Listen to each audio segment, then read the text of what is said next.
Saludo a todos en esta presentación de la octava charla en el curso Newman y la infalibilidad, en el que estamos estudiando lo que nos ha dicho y nos ha enseñado el cardenal Newman acerca de la infalibilidad del Romano Pontífice.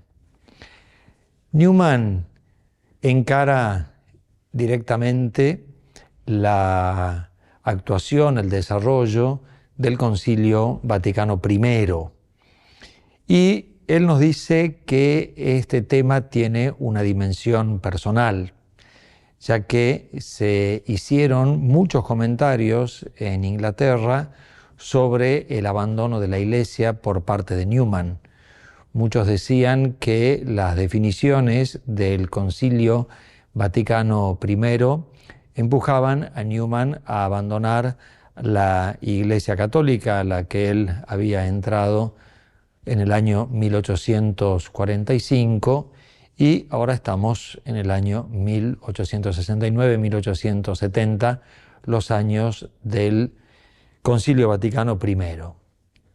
Newman responde a estas acusaciones diciendo que por supuesto son falsas y dice que al exponerlas no se tuvo en cuenta que los actos eclesiásticos tienen dos caras, antes y después de la definición.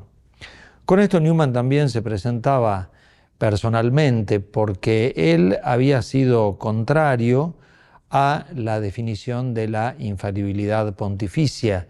Él la consideraba innecesaria y además, como ya lo hemos visto en otros temas, Newman veía todo un manejo político interno, eclesiástico de la cuestión, veía gente poco escrupulosa y por eso él pensaba que todos esos movimientos no iban a tener un buen fin. Eso es lo que él pensaba antes, pero después se realiza la definición y Newman sostiene que esa definición se hace por inspiración divina y todos los manejos políticos quedan absolutamente de lado. Entonces él, antes de la definición, podía estar en contra de que se produzca ese acto eclesiástico.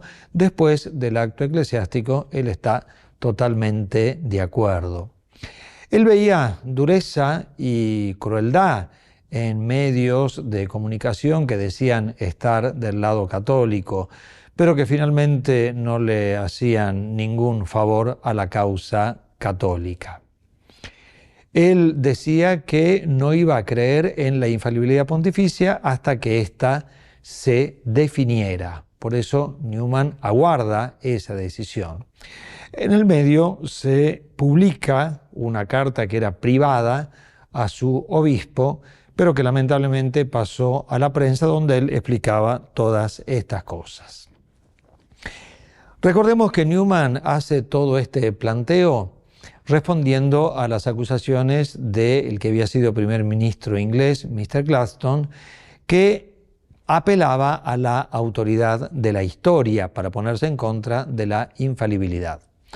Newman decía, gran cosa es valorar el espíritu histórico.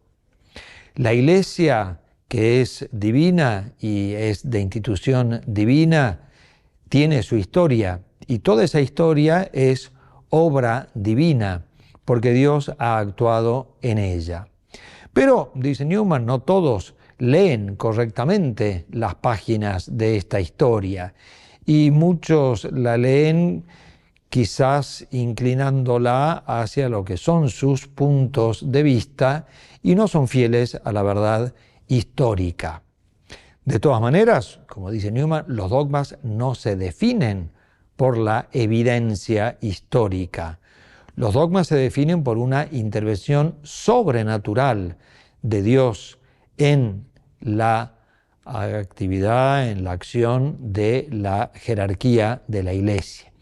Quien cree un dogma por lo que dice la historia no es católica, no es católico, porque el motivo formal por el cual creemos es que esa verdad procede de Dios.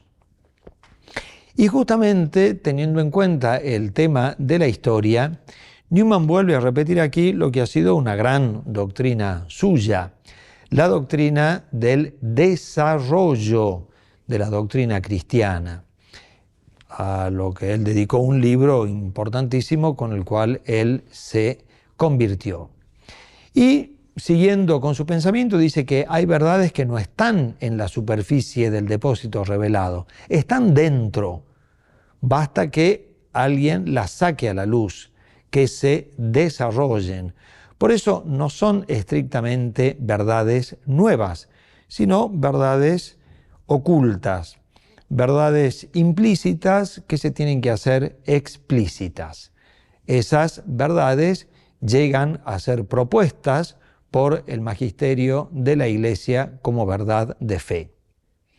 Esa definición dogmática es el resultado de lo que se creía desde el principio, pero quizás como nadie lo había puesto en cuestión, nadie lo había negado, nadie había preguntado, no se había presentado la ocasión, el magisterio no las había explicitado. Llega un momento en que esa verdad tiene que ser explicitada.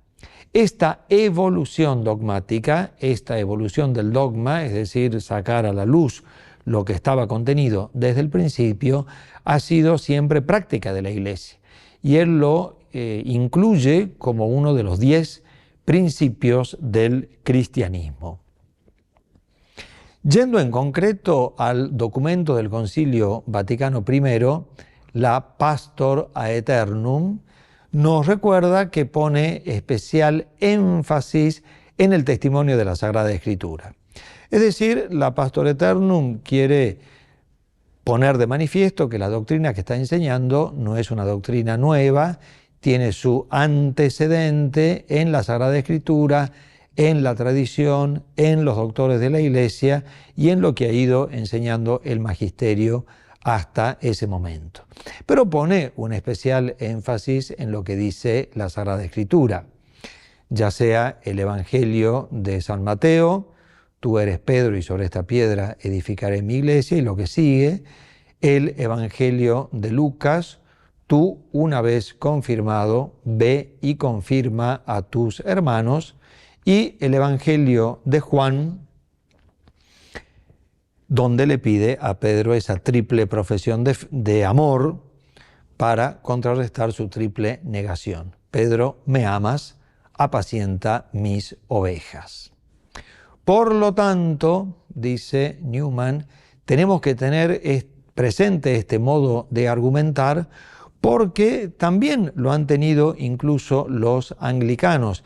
Y cita ahí una obra muy importante de un obispo anglicano de apellido Butler, que justamente dice cómo los textos de la Sagrada Escritura tienen que ser presentados también con el argumento de la tradición. Por lo tanto, dice Newman, esta definición del dogma de la infalibilidad ha sido el referendo final de la Iglesia a una doctrina que se ha ido desvelando gradualmente.